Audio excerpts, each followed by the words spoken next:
Panji Nusantara. Ken Arok, atau sering pula ditulis Ken Angrok, lahir di Jawa Timur pada tahun 1182, wafat di Jawa Timur pada tahun 1247 atau 1227, adalah pendiri kerajaan Tumapel yang kemudian dikenal dengan nama Singosari. Dia memerintah sebagai raja pertama bergelar Rajasa pada tahun 1222 hingga 1227. Sungguh tak ada kitab apapun yang mengupas tentang adanya salah satu keluarga Ken Arok yang menghilang. Namun tidak menutup kemungkinan hal itu bisa saja terjadi, karena para pakar sejarah pun juga punya batas kemampuan memprediksi ada dan tidaknya sebuah sejarah itu. Sedangkan kekuatan akal tak mampu menjangkau kekuatan alam bawah sadar yang memberikan petunjuk adanya makam terpendam yang selalu datang pada salah satu penduduk di tempat tersebut, bahwa di sebuah ladang kosong, tepatnya di Desa Suwaru, Dusun Reco Banteng, Pagelaran Gondang Legi Malang, telah muncul sebuah makam tiban. Makam misterius adalah makam dari seorang resi bernama Raden Panji Tirto Kusumo. Sang resi atau pertapa sakti itu datang berkali-kali pada seorang penduduk di desa tersebut pada jam dan waktu yang sama. Dalam mimpinya, dia didatangi oleh sesosok laki-laki tua yang kulitnya kurus namun tinggi tegap badannya serta tampan berwibawa. Rambut panjang memutih hingga sebahu sambil memegang sebuah tongkat mahkota ular. Sang resi itu datang hingga 3 kali berturut-turut dan meminta agar tempatnya dia berbaring segera dipugar dan diperbaiki.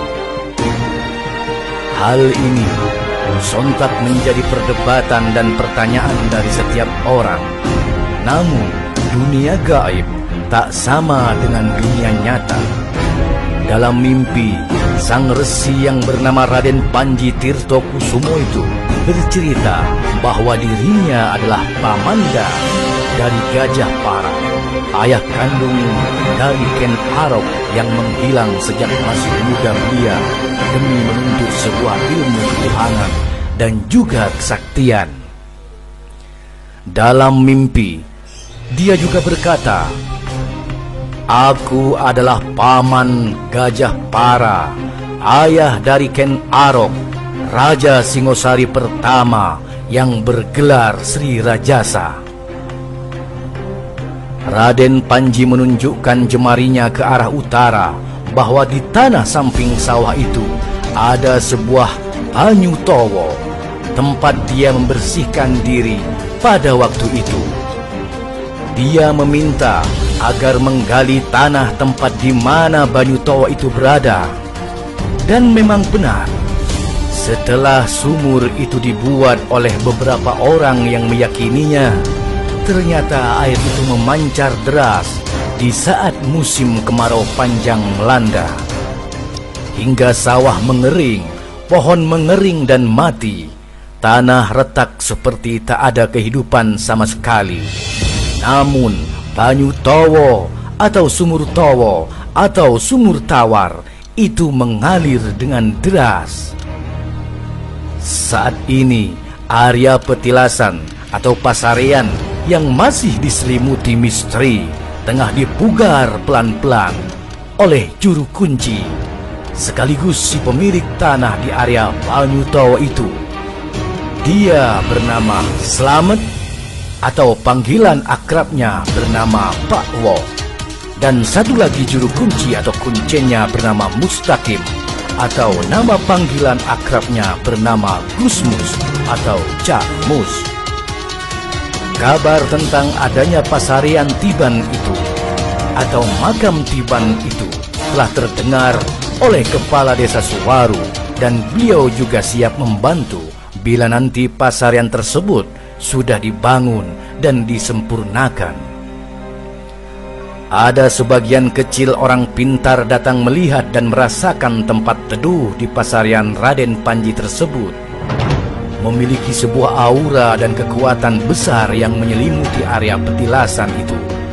Perlahan tapi pasti, pasarian tersebut akan dipugar. Sedikit demi sedikit nantinya akan terbiak segala rahasia yang terpendam di area petilasan itu.